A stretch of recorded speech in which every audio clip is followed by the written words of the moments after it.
Hello students, good afternoon all of you. हमारा chapter चल रहा था एस ब्लॉक एलिमेंट्स। ठीक है, एस ब्लॉक एलिमेंट्स का सबसे फर्स्ट प्रॉपर्टी मैंने करवाया था आपको इलेक्ट्रॉनिक कॉन्फ़िगरेशन। नेक्स्ट आपका एटॉमिक एंड आयनिक रेडियस मैं आपको कंप्लीट करवा चुकी थी। उसके बाद आयोनाइजेशन एनर्जी, धात्विक लक्षण व चालकता। ठीक है, ये आप लोगों को कंप्लीट करवा चुकी थी। फिर उसके बाद हमने ये भी कर चुके थे हम कि इनकी कौन कौन सी ऑक्सीडेशन स्टेट होती हैं। जनरली मैंने बताया था कि इनकी जो प्रथम वर्ग के जो तत्व होते हैं, फर्स्ट वर्ग के जो एलिमेंट्स होते हैं, उनका जनरल इलेक्ट्रॉनिक कॉन्फ़िगरेशन NS1 होता है। उनका सामान्य इलेक्ट्रॉनिक कॉन्फ़िगरेशन कितना होता है? NS1। ठीक है, तो ये कितनी ऑक्सीडेशन शो करेंगे? केवल और केवल +1। ये +2 नहीं करेंगे क्योंकि इनके बाद का जो इलेक्ट्रॉनिक कॉन्फ़िगरेशन मैंने अच्छे से आपको लिख के और जब समझाया था, बताया था कि उनके बाद के जो इलेक्ट्रॉन निकालने के लिए उनको बहुत ज़्यादा ऊर्जा की ज़रूरत पड़ती है, जिसकी वजह से ये +2 ऑक्सीडेशन स्टेट शो नहीं करते। ठीक है, जो सेकंड ग्रुप के जो एलिमेंट्स होते हैं उनका सामान्य इलेक्ट्रॉनिक विन्यास NS2 होता है और ये जनरली +2 ऑक्सीडेशन स्टेट ही शो करते हैं। ठीक है, +3 ऑक्सीडेशन स्टेट शो नहीं करते।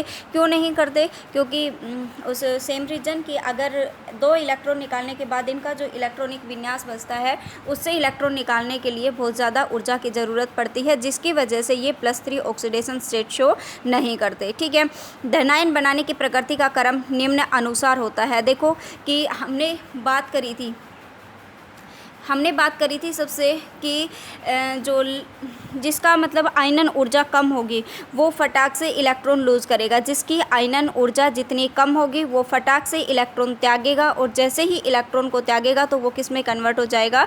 धनायन में, +1 ऑक्सीडेशन स्टेट में या फिर +2 ऑक्सीडेशन स्टेट में। ठीक है, अब इसके बाद देखो, ये मेरे को कुछ गड़बड़ लग रही है यहाँ पर। धनायन बनाने की प्रकृति का क्रम निम्न अनुसार होता है। तो प्रथम वर्ग में अब देखो यहाँ पर कि हमने क्या देखा था कि डाउन द ग्रुप जब अगर हम जाते हैं तो एक बार अपने आप से करके देखो, lithium, sodium, potassium, rubidium and caesium. Down the group अगर हम आते हैं तो साइज़ क्या होता है? बढ़ता है, आकार बढ़ता है। क्यों बढ़ता है? क्योंकि यहाँ पर कोषों की संख्या लगातार बढ़ती जाती है, जिसकी वजह से जो आकार होता है वो बढ़ता है। ठीक है, और आकार अगर बढ़ेगा तो इसका मतलब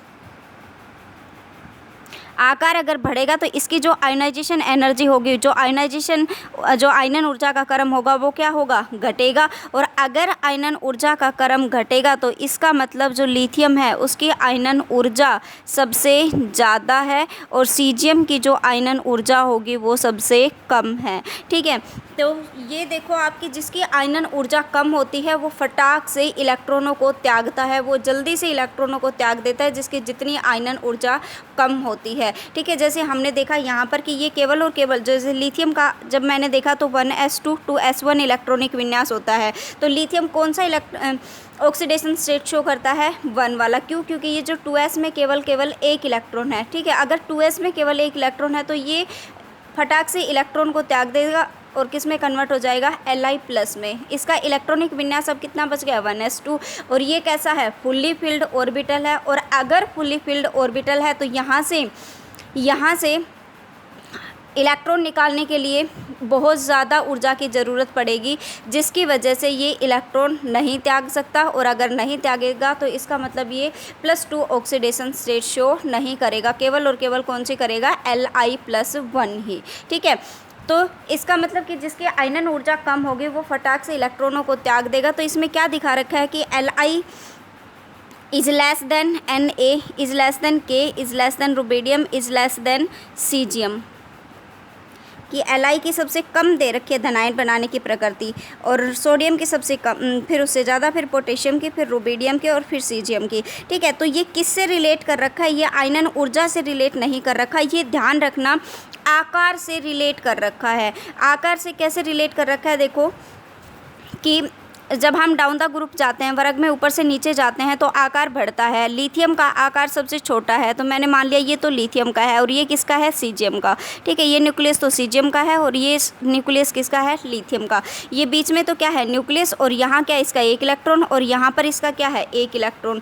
अब देखो कि इस इलेक्ट्रॉन की न्यूक्लियस से डिस्टेंस बहुत कम है, इस इलेक्ट्रॉन की नाभिक से दूरी बहुत ही कम है। और अगर नाभिक से दूरी कम है इसका मतलब इस इलेक्ट्रॉन की पकड़ बहुत अच्छी है। किससे? क्योंकि न्यूक्लियस के पास कैसा चार्ज होता है? धनायन पॉजिटिव चार्ज होता है, और इलेक्ट्रॉन के पास कैसा चार्ज होता है? नेगेटिव चार्ज होता है। तो इनके बीच जो अट्रैक्शन है ना, क्योंकि इन दोनों के बीच की जो दूरी है वो बहुत ही कम है, तो इन दोनों के बीच का जो अट्रैक्शन होगा, जो आकर्षण होगा, वो भी बहुत अधिक होगा। ठीक है, यहाँ से नाभिक से दूरी इलेक्ट्रॉन की बहुत ही बढ़ गई है, तो इतना नाभिक से इलेक्ट्रॉन का इतना लेना देना नहीं है। ठीक है, अगर लेना देना नहीं है तो इसका मतलब ये इलेक्ट्रॉन फटाक से लूज़ कर देगा, और ये इलेक्ट्रॉन की न्यूक्लियस के साथ बहुत ज़्यादा पकड़ है, नाभिक के साथ बहुत ज़्यादा पकड़ है, तो ये इतनी जल्दी से इलेक्ट्रॉन को नहीं त्याग सकता जितनी कि जल्दी कौन त्याग सकता है? सीजियम त्याग सकता है। ठीक है, इसकी नाभिक से दूरी बहुत ज़्यादा है, तो इतना इनके बीच इतना इंटरेक्शन नहीं है, इतना अट्रैक्शन नहीं है, इतना आकर्षण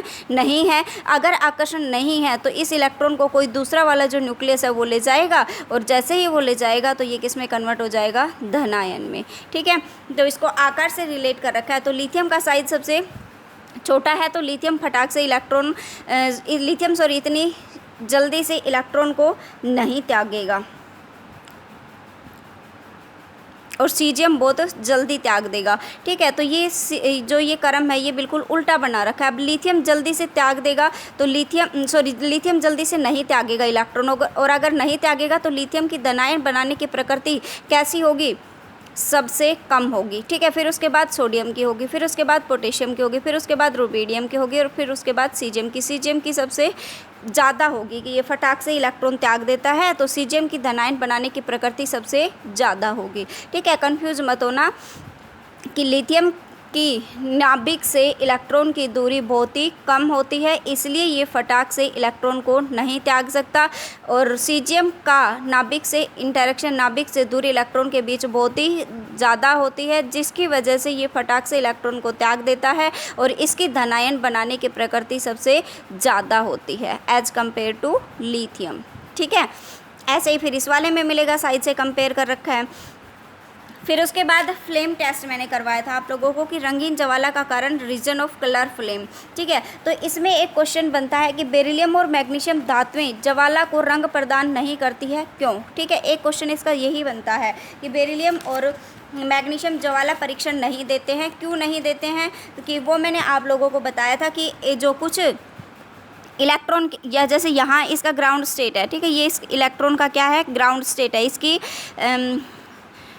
क्या बोलते हैं इसको? निम्नतम अवस्था है। ठीक है, और ये क्या होती है? इसकी एक्साइटेड स्टेट है, मतलब ये इसकी उत्तेजित अवस्था है। उत्तेजित अवस्था में कोई इलेक्ट्रॉन कब जाएगा? जब इस इलेक्ट्रॉन ने अपनी ग्राउंड स्टेट से, अपनी निम्नतम अवस्था से जब ऊर्जा ग्रहण करी, तो ऊर्जा ग्रहण करके वो कहाँ पर चला गया? एक्साइटेड स्टेट में चला गया, उत्तेजित अवस्था में चला गया। ठीक है, अब ये कहता है कि जैसे ही जब इलेक्ट्रॉन अपनी एनर्जी रिलीज करेगा, अपनी ऊर्जा उत्सर्जित करेगा, तो वो वापस से किस में भी आ सकता है? निम्नतम अवस्था में भी आ सकता है। और जैसे ही ये निम्नतम अवस्था में आएगा ना, जैसे ही निम्नतम अवस्था में आएगा तो ये दृश्य प्रकाश के विकिरणों का उत्सर्जन करते हैं और ज्वाला को विशिष्ट रंग प्रदान करते हैं। लेकिन बेरिलियम और मैग्नीशियम में ऐसा नहीं होता।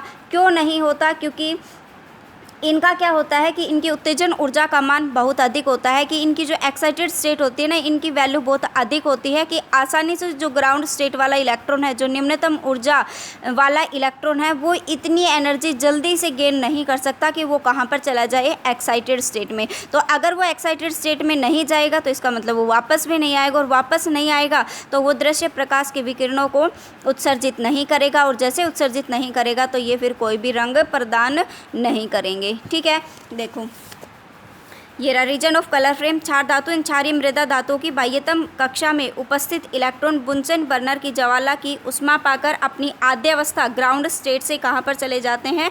उत्तेजित अवस्था में चले जाते हैं। लेकिन उनकी जो उत्तेजित अवस्था होती है वो अत्यधिक अस्थायी होती है, जिसकी वजह से वह इलेक्ट्रॉन अपनी आद्य अवस्था में लौटते हैं। लौटेंगे कब? कि जब वो उन्होंने जो एनर्जी गेन करी थी, जो एनर्जी ली थी, उस ऊर्जा को क्या करेंगे? वो उत्सर्जित करेंगे। तो जैसे ही वो उत्सर्जित करेंगे तो वो कहाँ पर आ जाते हैं? अपने ग्राउंड स्टेट में। और जैसे ही वो ग्राउंड स्टेट में आएंगे तो दृश्य प्रकाश के विकिरणों का उत्सर्जन करते हैं, और जैसे ही वो किसी भी रंग को उत्सर्जित करेंगे तो किसी वस्तु का हमें वही कलर दिखाई देता है, ठीक है। लेकिन बेरिलियम और मैग्नीशियम धातुएं ज्वाला को कोई रंग प्रदान नहीं करती हैं। इनकी उत्तेजन ऊर्जा का मान अधिक होता है। इनकी उत्तेजन ऊर्जा जो एक्साइटेड स्टेट होती है वो बहुत इनकी एक्साइटेड स्टेट की जो एनर्जी होती है वो बहुत ज़्यादा होती है, तो जिसकी वजह से जो इलेक्ट्रॉन्स होते हैं वो इतनी एनर्जी नहीं गेन कर पाते कि वो कहाँ पर चला जाए, ग्राउंड स्टेट से कहाँ पर, एक्साइटेड स्टेट में। और अगर वो एक्साइटेड स्टेट में नहीं जाएगा तो वो वापस से फिर, क्योंकि उसके एक्साइटेड स्टेट बहुत हाई है तो वो जा ही नहीं रहा तो वहाँ बात ही ख़त्म हो गई। और अगर नहीं जाएगा तो इसका मतलब फिर बेरिलियम और मैग्नीशियम, ये यहीं से ये एक क्वेश्चन बनता है रीजनिंग टाइप का कि जो बेरिलियम और मैग्नीशियम की जो धातुएं होती हैं वो ज्वाला को कोई रंग प्रदान नहीं करती है, ऐसा क्यों, ठीक है। नेक्स्ट जो प्रॉपर्टी है गलनांक एवं क्वथनांक। असबलोक तत्वों के गलनांक एवं क्वथनांक तत्वों के परमाणु आकार एवं धात्विक बंध की प्रबलता पर निर्भर करते हैं। उसके परमाणु आकार, तो परमाणु आकार को मैंने आपको अच्छे से समझा रखा है कि अगर हम वर्ग में ऊपर से नीचे आते हैं तो आकार बढ़ता है। क्यों बढ़ता है? क्योंकि कोषों की संख्या लगातार बढ़ती जाती है, ठीक है।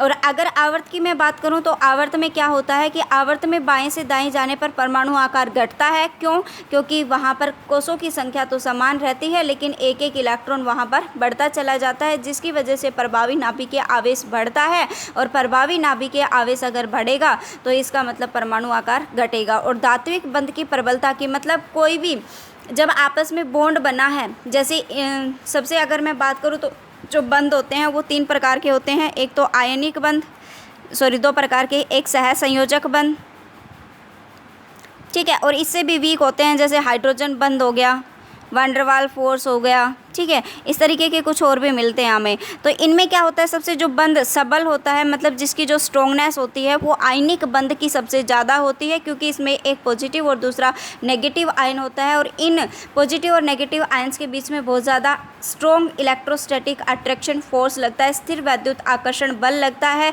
जिसकी वजह से ये दोनों आपस में एक दूसरे से बंध जाते हैं। और इनके बीच की जो स्ट्रॉन्गनेस होती है, जो प्रबलता होती है, वो भी बहुत अधिक होती है। तो सबसे ज़्यादा गलनांक और क्वथनांक किसका मिलेगा? जिसमें आयनिक बंध पाया जाता है, और फिर उसके बाद सहसंयोजक बंध वाला, और फिर सबसे कम इसका, ठीक है। तो आप अगर जैसे आपको क्या कर देंगे, कोई भी कंपाउंड्स दे देंगे, ठीक है। कोई भी कंपाउंड अगर दे दिया तो फिर उसके बाद जैसे दे दिया आपको, जैसे LiCl, NaCl, ठीक है, KCl, RbCl, CsCl, तो इसको आपको बोल दिया कि गलनांक या क्वथनांक के बढ़ते घटते या फिर बढ़ते हुए क्रम में लिखो। तो कैसे लिखोगे? परमाणु आकार से रिलेट कर दोगे, क्योंकि एक ही ग्रुप के सारे एलिमेंट हैं और एक ही वर्ग में ऊपर से नीचे जाने पर आपको पता है कि आकार बढ़ता है। तो ये फंडा देखो नीचे दिया हुआ है कि आकार बढ़ता है, तो इसका मतलब गलनांक और क्वथनांक क्या होगा? घटेगा। और वो क्यों होता है ऐसा?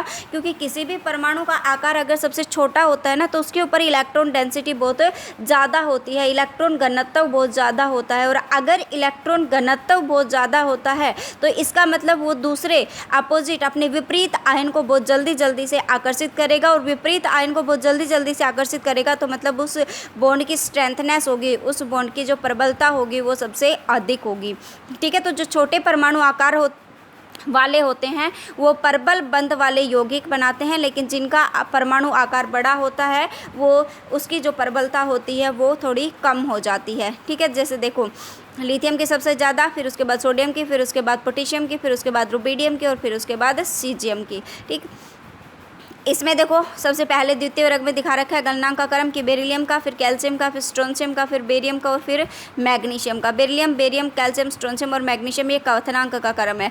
इसमें देखो बेटा मांगे कार सपूटर बाप रोई, तो इसमें मैग्नीशियम सबसे लास्ट में क्यों चला गया है? क्योंकि मैग्नीशियम जो होता है वो एक तो हम देखें कि यहाँ से जब हम आगे, मैंने एक बार आपको पहले भी बताया था कि अगर मैं एक चीज़ नोटिस करूँ यहाँ पर कि जो बेरिलियम, मैग्नीशियम और लिथियम जो होते हैं ये क्या करते हैं, एक सहसंयोजक यौगिकों का निर्माण करते हैं, किसकी बजाय? आयनिक बंध की बजाय, ठीक है। और अगर ये आयनिक बंध नहीं बनाते हैं, बाकी के सारे कंपाउंड्स क्या बनाएंगे? आयनिक बंध बनाएंगे। तो इसकी वजह से इनका गलनांक और क्वथनांक थोड़ा क्या हो जाता है, एज़ कम्पेयर टू पीछे वाले के कंपेरिजन में थोड़ा कम हो जाता है, ठीक है। इसलिए मैग्नीशियम कहाँ पर चला गया? सबसे लास्ट में चला गया। उसके बाद है यौगिकों की विलेयता। अब इसमें भी क्या होता है कि सबसे पहले ये देखो कि यौगिकों की विलेयता। अब ये कैसे कंपाउंड्स हैं, कैसे यौगिक हैं? देखो कि एक तो होता है पोलर, ध्रुवीय प्रकृति के, और एक कैसे होते हैं, नॉन पोलर। तो ये आपको पता है सोल्युबिलिटी का एक सिंपल सा फंडा होता है, लाइक डिजोल्व लाइक, मतलब समान समान को घोलता है, ठीक है। तो पोलर किस में घुलेगा, पोलर में, और नॉन पोलर किस में घुलेगा, नॉन पोलर में। तो आपको पता है कि यहाँ पर मैंने बताया कि जो पोलर कौन से होते हैं, जिनमें दो पोल्स बिल्कुल अलग अलग होते हैं, जो दो ध्रुव होते हैं वो अलग अलग होते हैं, एक तो पॉजिटिव और एक नेगेटिव। यहाँ पर कोई ध्रुव नहीं होते, ठीक है। ये किस में मिलेगा, आयनिक कंपाउंड्स के अंदर, और ये किस में मिलेगा, सहसंयोजक यौगिकों के अंदर। तो अगर ये सहसंयोजक यौगिकों में मिलेंगे और ये ध्रुवीय में मिलेंगे, तो जो ध्रुवीय होता है वो नेचर का कौन होता है, वाटर। और बाकी के जैसे आपके अगर मैं बात करूँ लिक्विड NH3, लिक्विड SO2, ये सारे कैसे होते हैं, अध्रुवीय प्रकृति के। तो जो लिथियम, मैग्नीशियम, बेरिलियम, ये तो किस में होते हैं, नॉन पोलर अध्रुवीय विलायकों में विलय होते हैं। लेकिन बाकी के जितने भी सारे बच गए, लिथियम, मैग्नीशियम, बेरिलियम के अलावा फर्स्ट ए और सेकंड ए में, वो सारे के सारे किस में घुलते हैं, ध्रुवीय विलायकों में विलय होते हैं। और ध्रुवीय कौन सा है, वाटर, क्योंकि वाटर में दो पोल बिल्कुल अच्छे से नजर आते हैं हमें, कि ऑक्सीजन के पास पार्शियल नेगेटिव चार्ज होता है, हाइड्रोजन के पास पार्शियल पॉजिटिव चार्ज होता है, ठीक है। तो इसकी तरफ तो हो गया नेगेटिव पोल, और नीचे की तरफ कैसा हो गया, पॉजिटिव पोल्स। तो दो पोल्स बिल्कुल अलग अलग सेपरेट है, मतलब, ठीक है। एक ही वर्ग में ऊपर से नीचे जाने पर, और अगर परमाणु आकार से रिलेट करोगे तो ये ध्यान रखना कि सोल्यूबल कौन सा होगा, जिसका परमाणु आकार सबसे छोटा होगा वो बहुत जल्दी से सोल्यूबल हो जाएगा, और जिसका परमाणु आकार बड़ा होगा वो बहुत देरी से सोल्यूबल होगा, विलय होगा, ठीक है। विलायकन या संकुल यौगिकों का निर्माण, इसमें भी सेम वही बातें हैं कि धातु आयनों का विलायक के अणुओं के साथ बंध निर्माण करना विलायकन कहलाता है। जब कोई धातु आयन लिगैंड के साथ उप सहसंयोजी बंध बनाता है तो संकुल यौगिक का निर्माण करता है। कि जैसे कोई भी मेटल है, जैसे लिथियम का ही एग्जांपल ले लो, ठीक है। लिथियम और किसके साथ क्या बनाता है, क्लोरीन के साथ। तो ये है लिगैंड। ये लिगैंड क्या करता है, लिथियम को मेटल किसको देता है, लिगैंड को देता है, ठीक है। और लिगैंड की जो कैपेसिटी होती है, जब अगर हम सोचते हैं कि जो उप सहसंयोजक बंध होता है वो किस तरीके से बनता है, कि एक तो होता है मेटल और दूसरा क्या होता है, लिगैंड।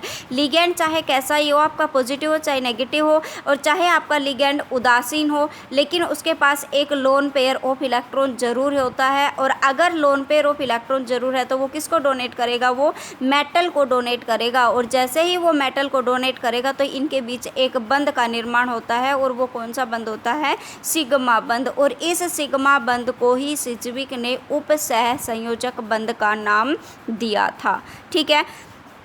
तो संकुल यौगिक कॉम्प्लेक्स कंपाउंड, आप जैसे अगर मैं बताऊं आपको कि सबसे पहले वही आ जाता है कि जिसका साइज, इस चीज़ को याद रखना कि जिसका आकार सबसे छोटा, उसके ऊपर इलेक्ट्रॉन घनत्व सबसे ज़्यादा। और इलेक्ट्रॉन घनत्व अगर ज़्यादा है तो वो अपने विपरीत आयनों को बहुत जल्दी से आकर्षित करेगा, और उसके अंदर आयनों को आकर्षित करेगा, और उसके अंदर कॉम्प्लेक्स फॉर्मेशन की, यौगिक निर्माण की क्षमता सबसे अधिक होती है। यौगिक निर्माण की क्षमता सबसे अधिक होती है, ठीक है, ये याद रखना, ठीक है। तो जैसे ग्रुप की अगर मैं बात करूँ तो लिथियम का साइज सबसे छोटा है और उसके ऊपर इलेक्ट्रॉन घनत्व सबसे ज़्यादा, तो ये फटाफट से अपने विपरीत आयनों को आकर्षित करेगा अपनी तरफ और बहुत जल्दी से यौगिक निर्माण कर लेगा। तो अगर ग्रुप में रिलेट करोगे तो lithium, sodium, potassium, rubidium and caesium. तो सबसे ज़्यादा कैपेसिटी कॉम्प्लेक्स निर्माण की किसकी बनेगी, लिथियम की, फिर उसके बाद सोडियम की, फिर उसके बाद पोटेशियम की, रुबिडियम की एंड देन सीजियम की, ठीक है। ऐसे दूसरे ग्रुप से रिलेट कर लेना।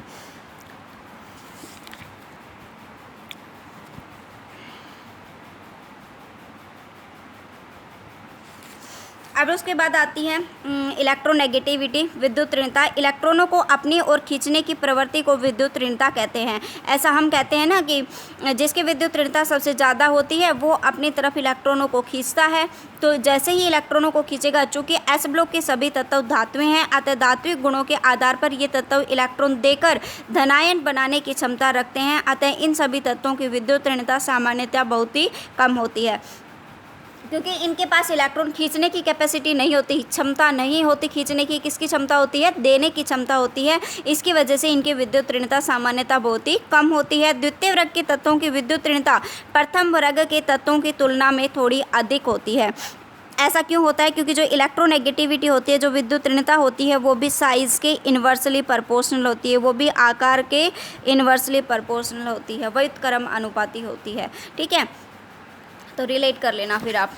नेक्स्ट है आपका अपचायक क्षमता। जिन तत्वों में इलेक्ट्रॉन त्यागने की प्रवृत्ति उच्च होती है वे तत्व अपचायक कहलाते हैं। अब ये तो कैपेसिटी इन सभी कंपाउंड्स के अंदर, सभी एलिमेंट्स के अंदर पाई जाती है, क्योंकि ऐसे ब्लॉक के जितने भी तत्व हैं उनमें इलेक्ट्रॉन त्यागने की प्रवृत्ति ही पाई जाती है, और जैसे वो इलेक्ट्रॉन त्यागेंगे तो वो तत्व कौन से होते हैं? अपचायक कहलाते हैं। चूँकि प्रथम तथा द्वितीय वर्ग के सभी तत्व इलेक्ट्रॉन त्याग कर धनायन बनाने की अधिक क्षमता रखते हैं, अतः इन तत्वों की अपचायक प्रवृत्ति अधिक होती है। इनकी अपचायक प्रवृत्ति की माप मानक अपचयन विभव E0 के द्वारा होती है कि किसके अपचायक विभव की मान सबसे ज़्यादा है। तो जितनी ज़्यादा अपचायक विभव की वैल्यू नेगेटिव में होगी वो उतना ही ज़्यादा अपचायक क्षमता उसकी उतनी ही होगी। सबसे ज़्यादा किसकी है? लिथियम की। कितने में है? -3.04। तो पूरी पीरियोडिक टेबल के अंदर जो लिथियम होता है उसकी अपचायक क्षमता सबसे अधिक होती है, याद रखना। ठीक है, पूरी आवर्त सारणी के अंदर, पूरी पीरियोडिक टेबल के अंदर।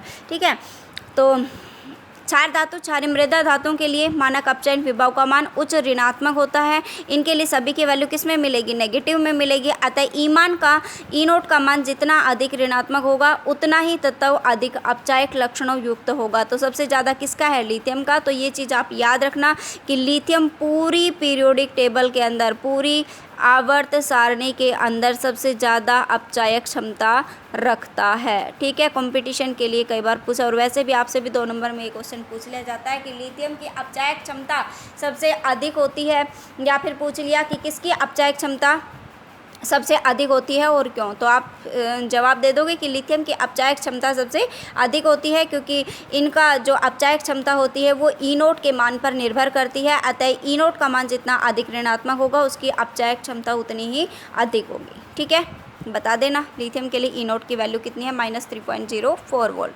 ठीक है, तो उसके बाद नेक्स्ट है आपका diagonal relationship. Diagonal relationship lithium, beryllium और मैग्नीशियम, लिथियम और मैग्नीशियम, बेरिलियम और एल्यूमिनियम के बीच। तो इनको हम नेक्स्ट वीडियो में करते हैं।